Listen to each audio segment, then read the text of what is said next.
Just before Jesus went back to heaven, he left us a command. He said, go make disciples of all the different people in the world, all the nations. And he told us how to do it. 3 participles. Do it by going, baptizing them, and teaching them to observe all things whatsoever I've commanded you. And about 30 years ago this year, Barb and I went to a small community in northeastern Kenya of about 10,000 people. A town, it's going to be a test on this, so learn the name of the town. It's Loyangalani. And it's in northeastern Kenya, not too far from that country of Somalia, which has added other challenges to working in the area. We went to a community of 4 tribes, animist tribes, Turkana, Samburu, Rendili, and Almolo, and then also a large Somali Muslim population there. Normally those tribes wouldn't be living near each other because they're traditional enemies, but we have the largest water supply on the east side of a big lake, Lake Turkana, that's brackish. And so it's a tribal boundary of those 4 tribes, and they uneasily exist there. When we got there, pretty much constant warfare behind the scenes, literal warfare. But we went there. We were there 3 years by ourselves, our family, and then we were joined by another missionary family, Tim and Cheryl Hines. And we were there together for 15 years, and Barb and I, we spent 6 months, now we're old and decrepit. We spend 6 months of the year in Kenya. We'll be going back there the first part of August. So I just want to take you to Loyangalani, show you what the Lord has done there with the weak efforts of our family and the Hines family in the last 30 years, and a little bit about where we are today. So we went to this place. It's a gorgeous place. Our daytime temperatures are between 110 and 130. We have strong winds blowing volcanic ash, dust all over us. Most of the time also we're the epicenter of every major disease, African disease. We have every poisonous snake and scorpion and spider in Africa that lives there. And when we got there, Barb and I had a chance to visit this place when we were there in 1980. And I said, honey, I've been there. I've even had the misfortune of having to overnight there when we broke down. I never want to go there again. And I told her, kind of gave her the travel log and said, it also has the worst people in the world. Thieves and robbers and rapists, and I never want to go there. So, of course, when you say that, we went back to Africa in '93, and the African Inland Church said, would you and Barb go to Loyangalani? It's the largest community on the east side of the lake. We think you might be able to survive there. So we went, and your directors mentioned, I come from a long line of missionaries. Both sets of grandparents were in Africa for over 50 years. My wife also comes from a country that prepared her for the mission field called New Jersey, and city girl, and we met in college, and I made the second most important decision of my life, and I don't think she knew what she was getting into. Her mother tried to warn her, by the way. So we went to Africa. We went to Loyangalani. This is our family there, a number of years ago. How do you start in a place? We also have the high winds, I said, with 30 miles an hour during the day and 50 miles an hour at night. Can't pitch a tent. So we got some Connex boxes, and we hauled them to Loyangalani. The government gave us a prime piece of real estate, a mile and a half north of the main center of the town. The white things here are the bones of the dead animals. It's where they dump their dead animals. And nobody lived there, so we got that site. Which direction did I point to? There we go. Whoop, went too far.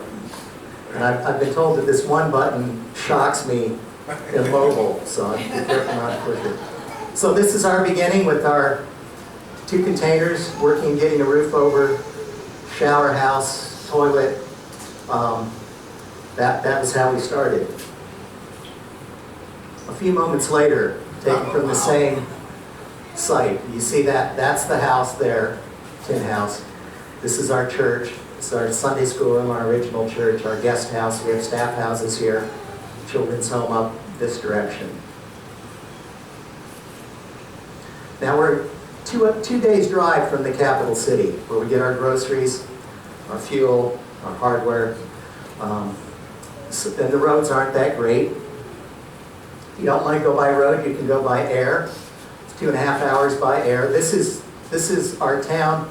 This is Main Street. This is the Hilton Hotel. Hilton doesn't know about it. And then if you see these brown shapes, those are the suburbs of Loingolani. We're surrounded by huts, and every suburb is one tribe, just one tribe. They don't mix. So we have the Samburu to the south, the Rendille Samburu to the east, the Turkana to the west, the Almola to the north, and then the Somalis are clustered right in the middle of town. We have a big mosque there. Go by air, this trip took a little more than 2.5 hours. There was 6 missionaries in that plane. The only thing left on the firewall was the battery. The engine was torn off. Battery was sparking. We were all soaked in aviation fuel, and for some reason it didn't burn. And we all made it out alive. But if you come by air and you arrive, you can hang out in our VIP lounge while you're waiting for us to pick you up. Our neighbors have mostly goats and small stock. The desert supports them. I said, how have you trained your animals to eat rocks? But in that high heat, the animals, their metabolism is slow, and they get a little bit of green, and they're fat and very tasty. But when we started Loingolani, the first week we were there, we arrived. The whole community's there to see what they can get out of us. We immediately started dealing with medical emergencies, crises, a whole community of people in crisis, no help. And most of the community, all of the men in the community on international relief, Christian and secular, and just a completely dysfunctional society. And we did what we could that first week, but Saturday I got the town elders and I said, look, Barb and I can't keep this pace. Now, we're in what we believe, we take Sunday off, and I've rented a building in town. We're going to come, we're going to sing, and I'm going to tell you about the true God. And I said, I don't want a holy war here. You teach about your tribal gods, you teach about Islam, I'll teach the truth, and let our neighbors make up their minds. But I said, I want to be a good neighbor. You know, I want to help you get clean water, educate your children, get opportunities here. We'll give you our lives. And you know, we're missionaries, so you know, we've got to be a good example. So I said, Sunday after church, let us rest, or we can't keep this pace. So I don't want anybody to come near the container on Sunday. Got it? Yeah. If it's life or death, physically or spiritually, come. We're open 24 hours a day, 7 days a week. So the next morning, our first Sunday in Loingolani, it's already 100 degrees in the container. I've got my Bible, trying to get a sermon ready, sweating on it. And there's a knock on the side of the container. Bang, bang, bang, bang. And I said, honey, what's wrong with these people? We said we needed Sunday off. So I opened the door. It's about 6:30 in the morning, and there's a young tribeswoman there, young gal, dressed in her skins. And she says, good morning. And I said back to her in Swahili, good morning. And I, without letting her talk anymore, I said, what's wrong with you? Are you dying? Is someone sick? What do you need? No, she says, everything's okay. I said, well, what's your problem? No, I don't have a problem. I'm sorry to bother you. I said, didn't you hear we wanted Sunday off? Yeah, I'm sorry. I lived down in that hut down there, and I was milking my goats this morning, and I said, you know, my new neighbors don't have goats. And maybe they'd like some milk for their morning tea. So she lifts her little skin blouse and pulls out a gourd and says, I just wanted to bring you some milk, but I'm very sorry for bothering you. So I said, no, I'm the one that needs to be asking forgiveness here. So that was our very auspicious start as representatives of God in that community. So if God calls you to the mission field, you can make mistakes, you just have to stay there 30 years to try to fix it. So we have a couple of our tribes fish. The other two tribes, fish is an unclean animal. So traditionally they don't eat fish. I don't know if you've ever seen a desert dust storm. Truly terrifying. We have these every few years. Comes where all the kids were about to be slammed, and it just buries everything. Love your neighbor as you love yourself. How do you start as a missionary? People have their own religions. They have their own worldviews. They have their own gods. And you're here to tell them your gods are no gods at all. Well, that's not a very popular message. But we start loving our neighbors. And, here in Kentucky, here in America, if you're sick, if you have a medical emergency, you pick up the phone, someone comes to get you. In our community, that's the ambulance. It started out the back of the four-wheeler where we couldn't get a vehicle to, but people died because they couldn't hang on to a four-wheeler. So one of my oldest son built a litter carrier. This gal on there now has broken her leg up on the mountains, and this older gal, we went and picked her up, took her into the clinic. So we're the EMTs. Medical, we did what we could, but we had very little training. Bart now is a paramedic, National Registry paramedic. But the British Army was training for southern Iraq, and they were looking for a place they could put a FOB in North Kenya to train.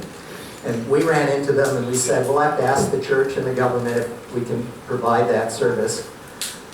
If we do, though, I want to use your doctors to vaccinate our kids that are dying of polio and measles. And so we worked out all the details. In 2006 and 2008, we had 200 troopers from the British Army stayed with us for 6 weeks. And we had a captive audience for the gospel for those 6 weeks. That was our mission station. We sent out patrols, 5 or 6 at a time. The guys would move out, go out in a 100-mile radius, set up a little mobile medical center. The families would bring, we went ahead of time and told them this was going to happen. They brought the under 5s in to be vaccinated, and then they did basic primary health care in those communities. And they did that, and they'd come back after 2 or 3 days to resupply, keep the vaccine cold chain going, and get it back out to the next community. So we had them there with us for that time. We also asked them to send us a dental unit. We live in a community that had never seen a dentist. And those doctors, dentists with the British Army, they worked long, from dawn till dark, working on teeth. When the troopers were back to resupply, we grabbed some of our local friends and a fishing net. We'd go catch a bunch of fish in the lake. We have a fish fry as a change from the MREs. The guy in the middle is the XO, Priyam Patel of the unit. This is a Nepali Gurkha doctor. When they arrive at the mission station, we have a host briefing. We tell them about the biologicals they have to be careful of, Al-Qaeda, Al-Shabaab they need to be careful of, the dust storms they need to be careful of. We welcome there. And I always started saying, the French, because they come to live with us, but we're Christian missionaries. And that's a strange animal.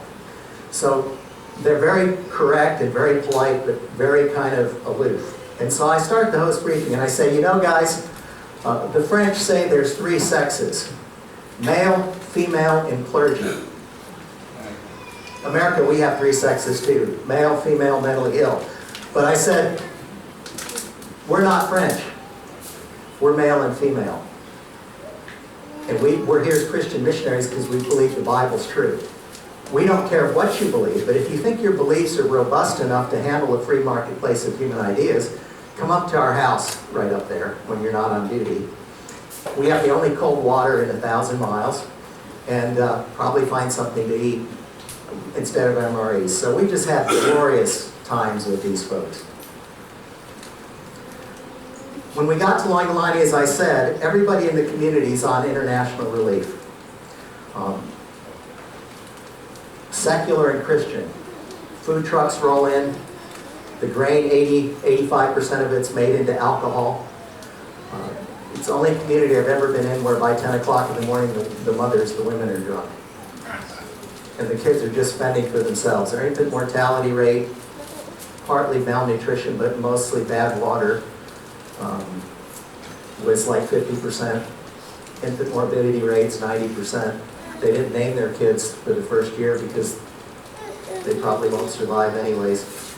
And just a completely dysfunctional community. And I said to some of the older guys, like Nicholas, look, living on handouts is no way to live your life. I need building material for permanent housing here. I found a sedimentary limestone. I have hammers and chisels, and I've made some gauges. Let me take a bunch of you guys and teach you how to cut rock. This may be a way you can make a living. So I got about a dozen guys and took them out, and for 2 weeks I paid them every day to learn to cut rock. Paid them to learn to cut rock. Not a great business plan, but at the end of the 2 weeks I said, okay, you guys kind of have the hang of this. If any of you want to keep doing this, I guarantee I'll buy every stone you cut for the next 12 months to get you started, prime and pump. And and 11 of them said, no, this is too hot, too hard, we're going back to get on the relief rolls. And that means you sit under the shade tree in the center of the town and you drink beer brewed from the corn that the American church is sending out. And that's your life. Nicholas said, Jim, I'm illiterate. I can't read and write. This may be a way for me to make a living. So I said, okay, Nicholas, if you cut 5,000 feet of stone without stopping, I'll give you all the tools, you'll have a business. So he starts cutting. Well, he goes back home every night, past all his friends under the shade tree drinking beer, and they said, look at that idiot, out in the hot sun all day while we're kicked back here in the shade. But a month goes by, and Nicholas sends me to Nairobi to buy him a watch. And a couple more months go by, and our next trip he sends me with money he's made to buy him a shortwave radio. And whether or not the relief trucks ran, he could go to the little Somali shop and get what he needed to eat.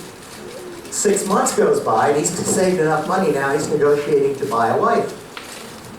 And the other men said, maybe there's something about this work thing. And over time, Nicholas has trained 80 other heads of households to cut stone in our quarries.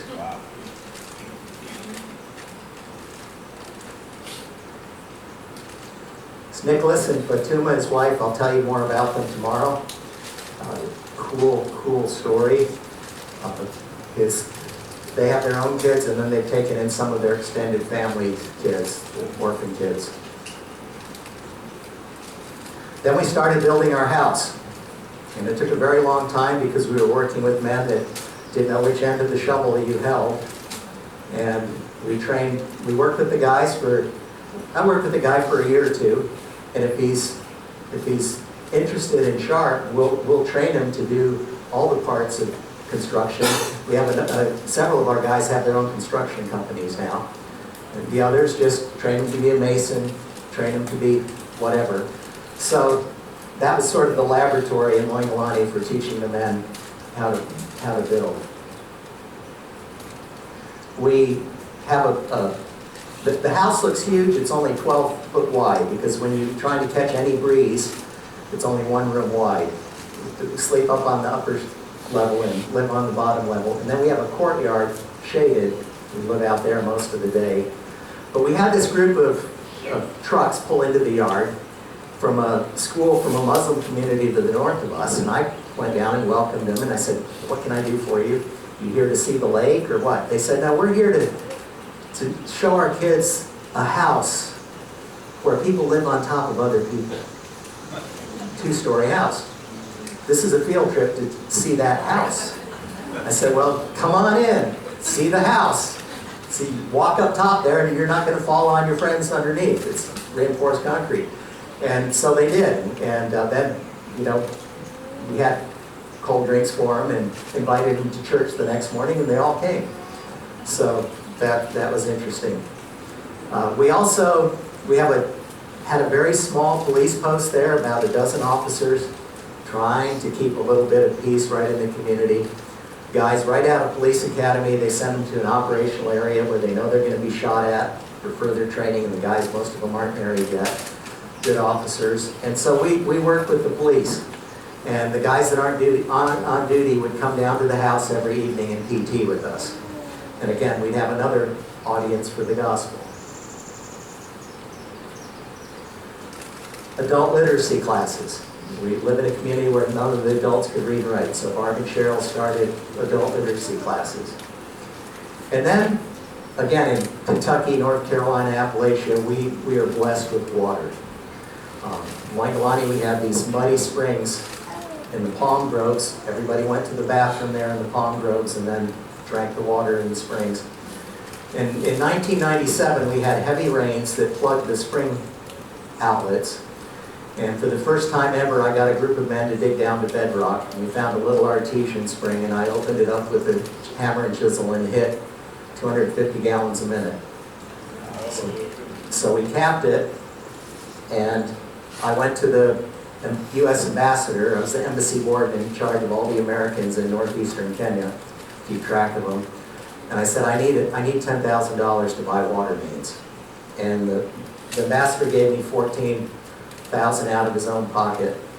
And we put 2 miles of water mains in the town.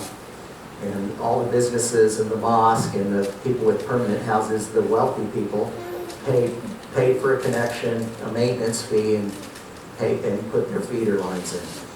And so we did that in 1997. I also built 2 public water points for the village women that don't have a connection, the 10,000 other people. And we've added a 3rd one since then to the north of town on another geothermal source. So these are the water points. With the extra $4,000 the ambassador gave me, we put cover over the water points. This became a place where all the village women come to wash their kids, get their clean water, and hang out, where they can talk to each other. And we got that in, and literally overnight, our infant mortality went from 50% to about 2 or 3%. The local community said, you know, our entire lives, if you live in Wangalani, you knew that you passed blood when you went to the bathroom, which you yell at me, they disappear. And that's all gone. And you know, there's a lot of pictures of water here because water is such a big thing. I don't know how many of you, I don't want to get into politics, but in the last couple of years, USAID in our tiny little town in the middle of nowhere has done 6 projects. 6 failed projects with your tax money. It's provided a lot of money for crooked congressmen here, for crooked government officials there, and contractors. This is one of those multi-million-dollar projects. They put this water tank here. Feed the Future, USAID. Only, that's a beautiful water tank. There's no water source for it. No water in it, there'll never be any water in it. But it's a great picture. Look at these wonderful things. This is some of your tax money going to 177 countries. At least Kenya likes us. Most of those countries hate us. Anyways, the one thing they did do, this is one of our public water points. Their contractor managed to mess up the roof over the public water point. So the fact that we've cut off aid, we need to do that a lot more. That was the town. The town grew. If you saw the pictures of our place, we were out in the middle of nowhere, a mile away from anything. The town is now all around us and to the north of us. The water source, the main source in town is at capacity. So we found another geothermal spring, dug it out with the local man. I don't do anything. We told them, they said, well, you're from outside, you're here to give us free stuff. I said, no, we're not here to give us free stuff. The only thing you'll get from us for free is the Word of God and our lives. And we'll help you use the resources that are here however we can, but you're going to learn to provide for yourselves. And so the north end of town, we found a geothermal spring. I dug it out with the men of that town. It took us months and months and months. We built a little public water point, put the water to it, but we have excess water. We said if we build a tank, we can gravity feed the system. And the government said, we'll get a contractor in to do it. The local people said, until Jim's dead, nobody's touching our water but Jim. Because you've done 24 multi-million-dollar water projects in Wangalani since Jim did the town, main town. 24 of the 24 have failed and made our situation worse. So the government said, this is what's going on. I was back in North Carolina then. They said, will you come out and design a system and give us a materials takeoff and we'll buy it. I said, yeah. So I went out, take my dad to Africa for his last time and designed a system, came back, thought that would be the end of it. A month later, the government of Kenya calls me and says, Jim, all the pipes and fittings are outside your garage. So we've got the local people, they dug 3 miles of trenches, and we've been laying the water lines for that north half of the community. Now there's a standpipe outside every little plot, out of every little hut.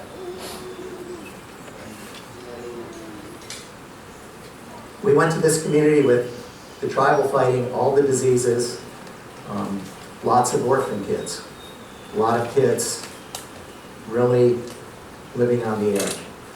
And so Heinz and us, we took in the kids that were in the worst shape as we could, got some of our new believers in the church where they could live with them, but we pay for their expenses, we pay for their schooling.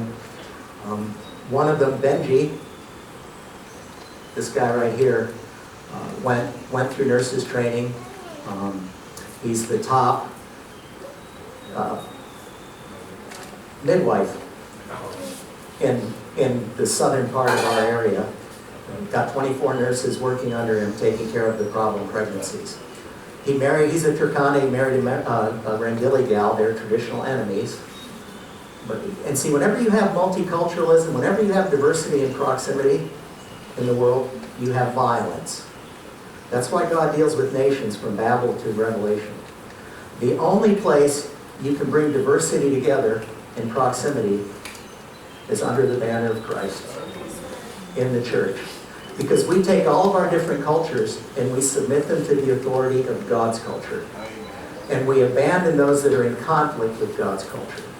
And we have people from every tongue, tribe, and nation who are redeemed now are closer to us than our natural family who are not. He married a Martha, great gal, great godly gal. He's the only one of our children that remembers Mother's Day and always calls Barb from Africa on Mother's Day. Esunyen, the other young man there, he's a local builder in our community now. He has 7 kids. Yeah, you ought to come to Camp Nathanael. There's a lot of you guys doing your part here too. Yeah.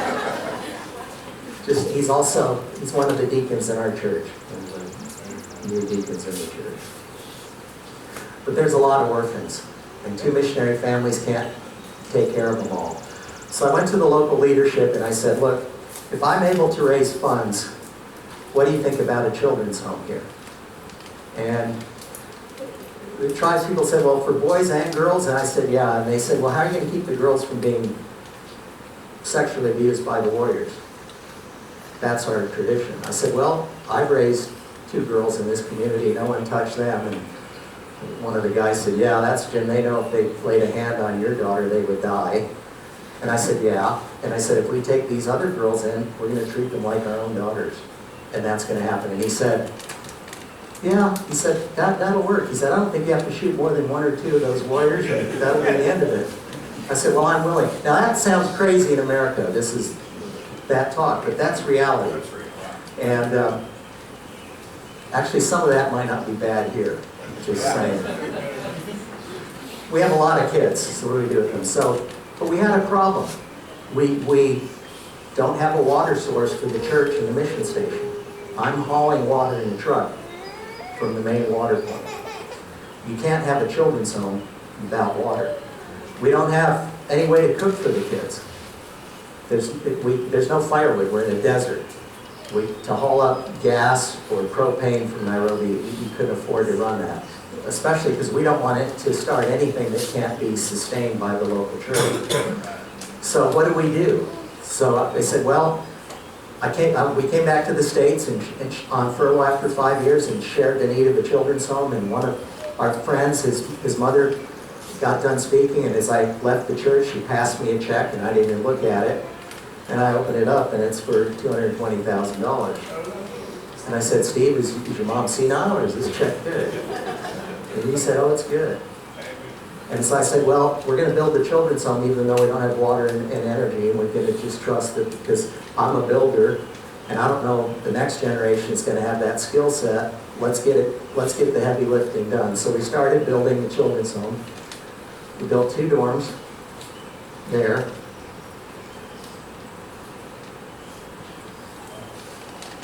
Built this as our dining hall and rec center.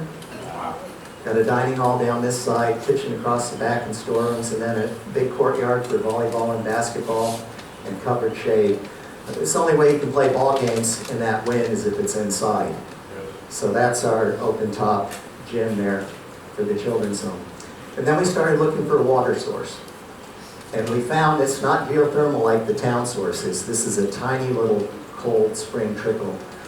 And we dug and dug through the lava, dug down. We finally got 4 gallons a minute. And we put a bed drain in and a little clay dam and a pump house. So we got the water source protected. With only 4 gallons a minute, we're going to have to pump 24 hours a day to get the volume that we need. And so we began building storage tanks. This is our concrete batch plant. You don't order concrete, you make it. We have to pour concrete at night because it's too hot during the day. The concrete just goes back to aggregate. And so we have two tanks. And we have all the pipe. And in August, we hope to get started on hooking up the source to the tanks, take showers with water we haven't hauled. It's a new concept. So we have the water about sorted out. About, 15 years ago, there was a group of European investors that already had investments in Kenya. And they asked to meet with me in Nairobi, and they said, we think there's wind energy in your area. And I said, yeah, that's where we get 3/4 of our power is little windmills. In fact, the wind's so strong we've had to cut 2 foot off the little windmill blades or they just blow apart. They said, well, you're the only engineer we know in northeast Kenya. Would you be willing to do a wind investigation for 3 years to see if the potential's actually there so we can raise the money for it? I said, well, philosophically, I'm against windmills. The energy density isn't there in wind and solar. It's there in what we call fossil fuels. That's the sweet spot. You get a little bit further into the nuclear, that has some other things you have to deal with. So I said, but I said, I do understand in Moingalani it's unique. We have wind 365 days a year. Unlike all the other wind farms in the world, at best half the year when the jet stream changes. So I said, let's talk to the government. If you talk to the government, no, we can't get an audience. I was able to arrange that. I said, how does it affect the local people? It's going to be positive as we went through it. So I agreed to do it. And we did a wind investigation for 3 years, set these towers up in the desert. I got police reservists to guard the towers so the kids didn't climb them and fall off them. And then I'd go around every month and pay the guards on a random day because I'm carrying a lot of cash in Al-Qaeda country. And I do a data dump off the data collectors on the towers. And you guys know I'm terrified of IT. My brother says computers smell fear. I have another friend in the military says, Jim looking at a computer is like a pig looking at a wristwatch. It's the same amount of comprehension on what's going on. But anyways, did manage to download the data dump and get it to the investors. This is the largest wind farm in Africa. $1 billion of private money, not taxpayer money. I said, I won't do this if it's an aid project. And they said, no, we want to make a profit. I said, good, then it might work. And they sell the power to the Kenya government at 2/3 their next cheapest power, and it's currently providing 25% of Kenya's total capacity. And it's brought public transport to those communities for the first time. It's brought access to the outside world, to medical and dental.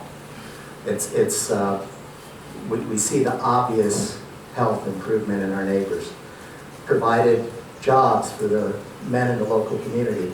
And they have an interview process to get a job there, and the wind power people were chuckling. They said in the early days, a guy would come and they'd say, what's your education? I have none. I'm illiterate.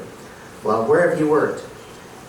And then they would say, I worked for Jim at IC. We worked at the church, African Church, AIC. I worked with Jim at IC. And so we weren't sure what that meant, but we'd try them. He said, everybody that had worked for you had a work ethic, arrived on time, and didn't steal. Amen. And I said, yeah, because I told him when I hire people, I won't work with people I can't trust. And if you're late, I'll give you one warning, the second time you're fired. And if you need something, ask me.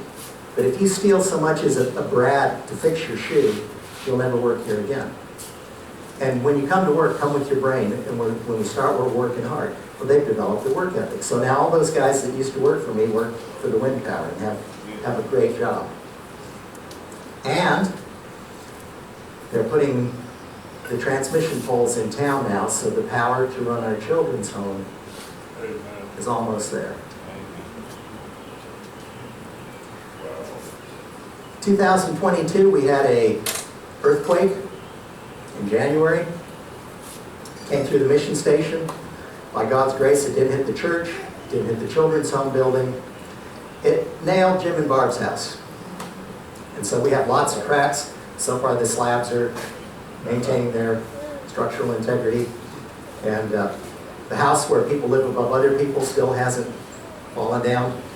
And but what it also appeared to have done is open up some geothermal lakes in the bottom of the lake bed. And the lake started rising.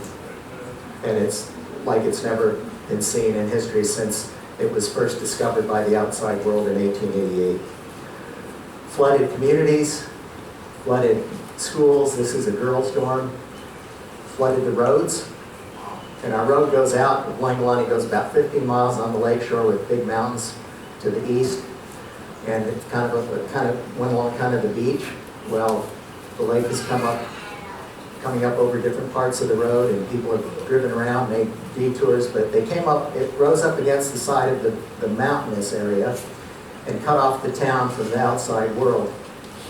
And in desperation, the community leader said, "Jim, we've got to get a road around here. Can you come help us?" And I said, "Yeah." So we sat down with the leaders in town. I said, "Look, you've got to get me 20 guys." I went out first and looked, and I said, "There's a little bit of a bench that's not quite as steep as the rest of the hill.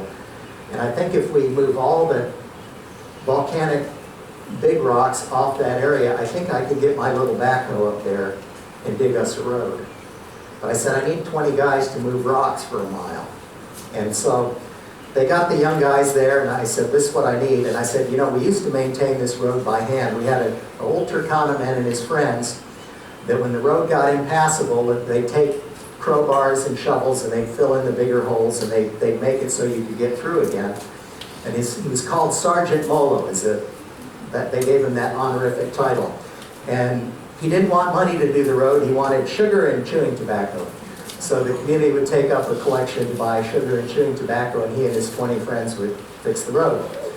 So I said to these guys, "You know, Sergeant Molo's, he's died." I said, "Those old guys are gone, but you guys could do this." And they said, "No, those were men. We're photocopies of men." And I said, "No, you're just guys that haven't done this before. Trust me, you can do this. We'll do it together." So we got 20 guys, and they moved an incredible tonnage of rock. And I got the little backhoe up there and began digging a road and eating with them tea and fish head soup and whatever else they were eating. And then this is my home away from home, sleeping in the backhoe bucket, propped up on a rock to keep me out of the snakes and the scorpions. And in, I was on the road 3 days after they'd spent a week clearing the rocks, and we got the town opened up. There you see the road. Go to the mission field, your kids really suffer. I just threw in a couple pictures of suffering missionary kids. Annual camping trip, four-wheelers riding. They got 25,000 square miles to ride four-wheelers in. Fishing, Lake Turkana fishing, pretty good. Boys on a fishing trip. Nile perch, great eating. Why are we there? There to make disciples. And we have to have relationships with people. We're asking them to leave the gods of their fathers, leave their cultures, leave their traditions, be traitors to their tribe, to come to Christ. So you have to have enough of a relationship so people give you a hearing. How do you start? Well, we started, like I said, we rented a house for Sunday, but then every morning we had our family devotions. Instead of being inside the hot box, outside in front of the hot box. And anybody walking past, we'd invite them in. And over time, people came. When the gospel's preached, people believe. And one of our early believers was this young man. His dad was the high priest of one of the tribes, responsible to do the blood sacrifices and the milk libations to their tribal god, Wak. And this was his oldest son. And his dad was getting elderly, and this is the next high priest of his tribe. And cut a long story short, I preached on Hebrews 10, Christ being the final sacrifice of God for our sins. Don't despise the sacrifice of God that God has provided. And he trusted Christ. And this is a nuclear bomb arriving in our community. The high priest, the future high priest, has left the gods of his fathers, blasphemed the gods of his fathers, dishonored his family to follow the God of the Bible. His wife also is very unhappy because now she's lost her status in the tribe.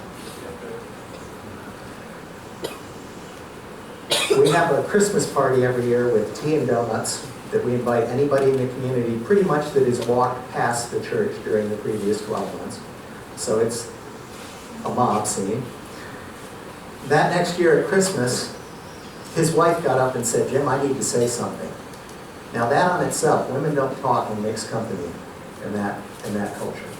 I said, okay. So she gets up and she says, "You know, when my husband trusted Christ, I was furious with him. To get back at him, I had an affair with another man. And I got a venereal disease, which I gave to my husband. And we went up to the mission clinic about 5 hours away to get treated. When we came home, my husband said to me, 'I've been faithful to you. What's going on?' She said, I told him I was so mad at you for leaving our God and following the God of the Bible that I had an affair. And I got BD and I gave it to you." He says, "Are you sorry for that?" She said, "Oh yes." She said, "Since you've trusted Christ, you've completely changed. You're the best husband in the community. You do all the heavy lifting. You love me. You have a concern for me. I've sinned against you." He said, "Well, do you still want to be my wife?" And see, in those cultures, men get away with a lot, women don't get away with anything. At this point, he can kill her, he can throw her out, he can break her legs, pretty much whatever he wants to punish her for her adultery.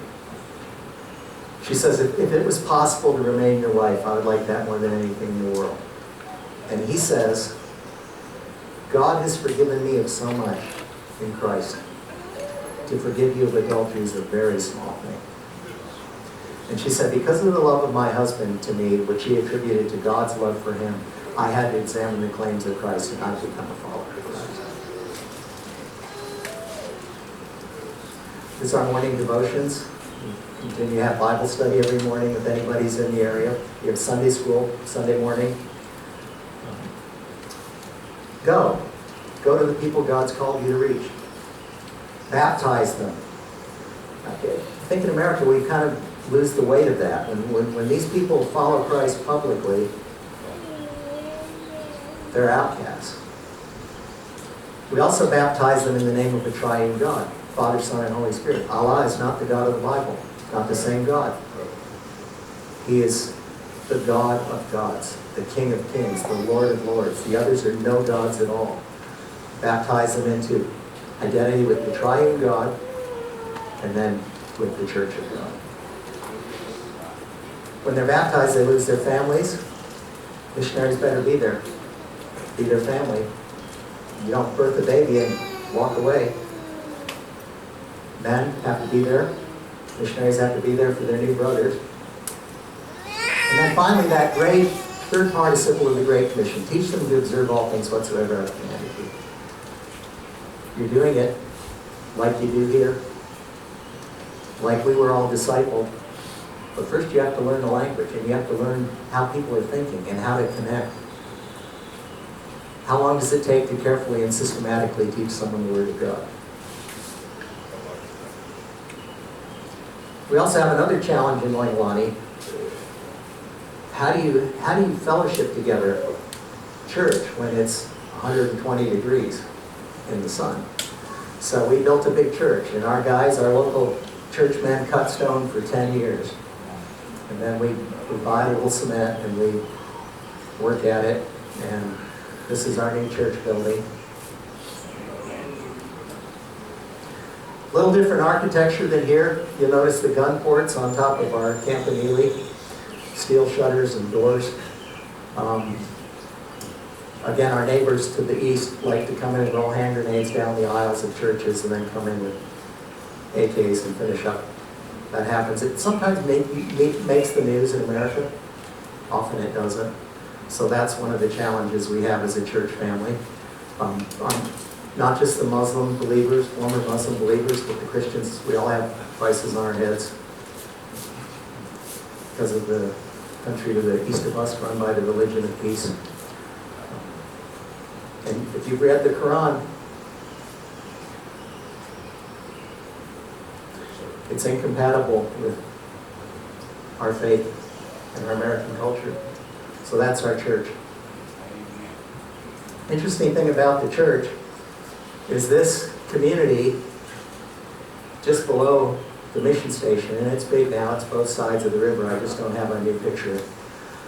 But that's traditionally a Rendili community, living separate from all the other tribes. But we have some of the Rendili believers living there, and they went to the tribal elders and said, we want to invite some of our Christian Turkana families to live with us. They are our bitter enemies traditionally. And that we promise there'll be people that love us. And so after a long time, the tribal elders agreed.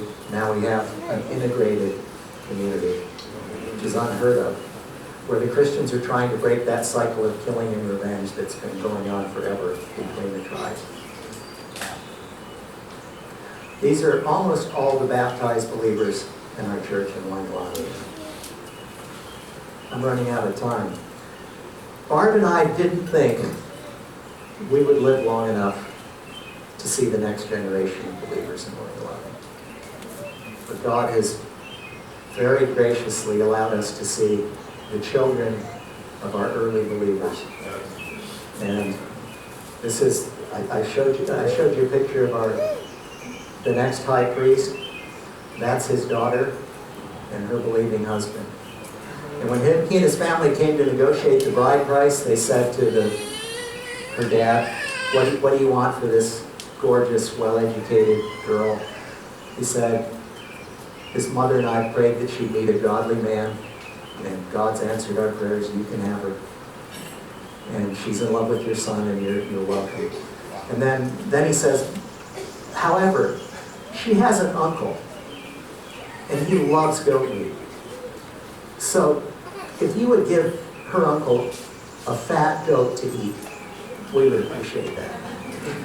So the uncle got to eat a fat goat.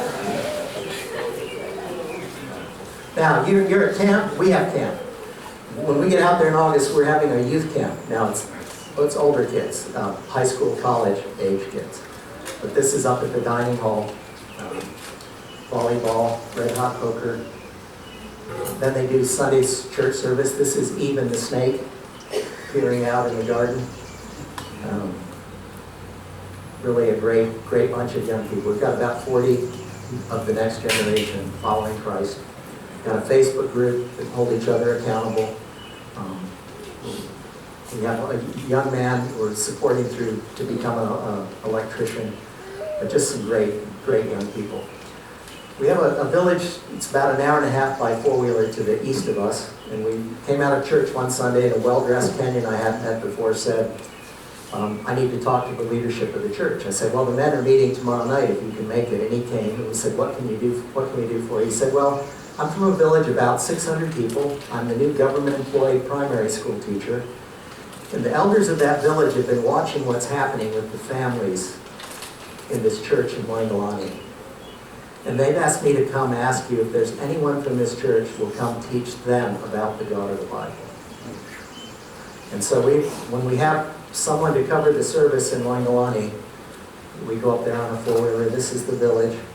These are single-family dwellings. They have goats, and because they're up in the mountains a little bit, they have some cattle. And I'll take one of the guys. I think there's 2 people in the village that speak Swahili, which I'm fluent in.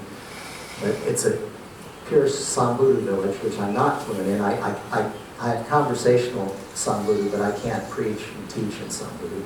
So I take one of the Samburu guys that can translate for me from our church, one of the young men. And we meet under a shade tree. We're in Genesis.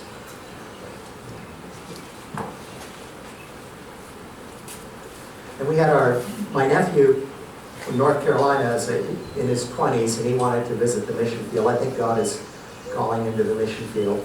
So he came out and spent 5 weeks with us, and we worked him like a rented mule. And then the last week he was there, we said, well, let's take you and show you some of the country to the north of us. So we jumped on the four-wheelers, went north, camped. Driving down this riverbed, we saw these 2 little girls bucketing water up out of this well, hand-dug well in the riverbed, watering their family's flocks. And they're Turkana. I don't speak Turkana. These are people that are illiterate, don't have the internet, no access to the outside world. Will never hear the gospel unless someone goes there, unless those people are sent. We went from there to this place. It's a volcanic upthrust where the lake opens up and goes from about 10 miles wide to 30 miles wide. And there's a fishing village there. Again, about 600 people. You can see the village there, the huts. And as we're driving out of that village that evening, driving away from the rock, showing Ty the sights, this young woman here waved us down. And she said, I'm Lominto's little sister, baby sister. Lominto is a man that worked for me in Loingolani, cutting gravel for a few years to get him back on his feet. And she said, he brought God's words to Loingolani, and now those people that used to just kill each other now live in peace. The influence of God's word there. And you've told people how they can be reconciled to God and know the true God. We live in chaos in this village. Is there anybody here? Is there anybody there that can bring us God's words? You know, Barb and I, you can tell we're on our last magazine. We're old. We need some young people. We live in a district that's 25,000 square miles, two-thirds the size of the state of Kentucky. There might be 12 places in that place with no public transport where you might hear the gospel. That's one place for every 38,000 people. The city of Knoxville, Tennessee, near us in North Carolina, has one evangelical church for every 500 people. Outdone here. I want to raise time. That great commission Christ gave us to make disciples, how long does it go for? Somebody said it. Till Jesus comes back. We're to keep doing that. We're to do it here. Our Jerusalem, our Judea, Samaria.